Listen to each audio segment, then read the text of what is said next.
Hey everyone, this is Scott Reinhardt here with Carlson Financial, and today we're going to wrap up our discussion on the Fed. Yes, this is going to be the last video on the Fed for a while. We're going to move on to some different topics next week. If you missed any of our previous videos, you can find them on our YouTube channel. I believe that'll be linked in this email, or you can go back and look at previous emails. If you weren't on our email list before, just shoot a message to one of us on the team, and we're happy to forward those emails to you. But okay, today we're going to cover just some final frequently asked questions about the Fed, just to give you a better understanding of how they operate. So let's get started with the first question of who owns the Federal Reserve? Is it a private thing? Is it a public thing? Who owns it? Well, it's a little bit of both. All right, so Congress established the Federal Reserve in 1913, but the Fed is made up of both public and private components.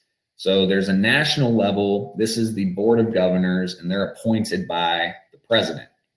The Board of Governors kind of establishes monetary policy and oversees the payment system in the U.S. Then you have a regional system. These are those 12 reserve banks that we talked about, that are kind of the bankers' banks, and they are owned by private banks. So this is the part that might give some people some heartburn, because, okay, if private banks own these reserve banks, doesn't that mean they're going to do what's best for the banks and not for the public? So let's talk a little bit about that, because honestly, the ownership that those member banks have probably isn't as beneficial as it may sound. For one, stock in the Fed banks cannot be sold. So it's not like if the Fed has some big profitable year, sudden these member banks can get a big payout by selling their stock. It's not how it works at all. They're entitled to a 6% dividend, and that's really it. They can't profit a bunch off of owning the Fed stock. Plus, they can only appoint part of the board of directors. So Class A directors are appointed by the member banks, and they represent the member banks. So those are the directors that definitely, they're looking out for the best interest of the private banks. But then Class B and Class C directors, both of those groups represent the public.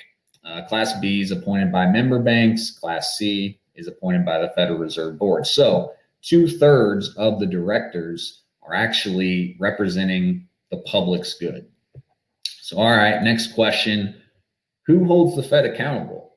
Who does the Fed actually report to? You know, they play a huge role in monetary policy, and that bleeds into the economy, and that bleeds into how your investments might perform. So who do they report to?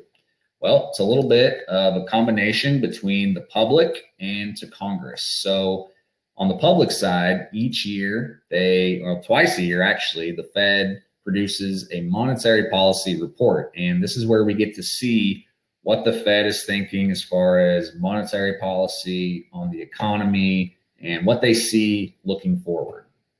They also each year produce an annual report, which is delivered to Congress. Now, this covers the operations of the Fed. And then finally, the FOMC, which, just a reminder, the FOMC is the group that you probably think of when you think of the Fed. They're the ones that are in the news. They're the ones establishing the monetary policy. They're the ones that lower interest rates and pull all those levers to keep the economy intact. They publish their full meeting minutes. They put out a statement after each meeting. So they try to be as transparent as possible.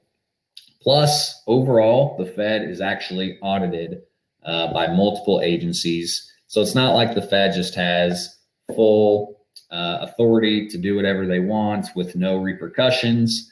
They are audited. They are held accountable by both Congress and are transparent to the public.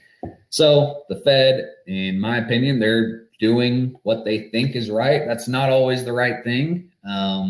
But overall, they're trying to do what's best to cover their dual mandate. Now, if you don't remember what the dual mandate is, go watch the previous video when we talk about that. But all right, that's it. that is all I'm going to talk about with the Fed. If you want to discuss any of this, you know where to find us, carlsonfinancial.com, or give us a call, 844-CARLSON. Next week, we'll be moving on to some different topics. Have a good rest of your week, and we'll see you next time. Bye-bye.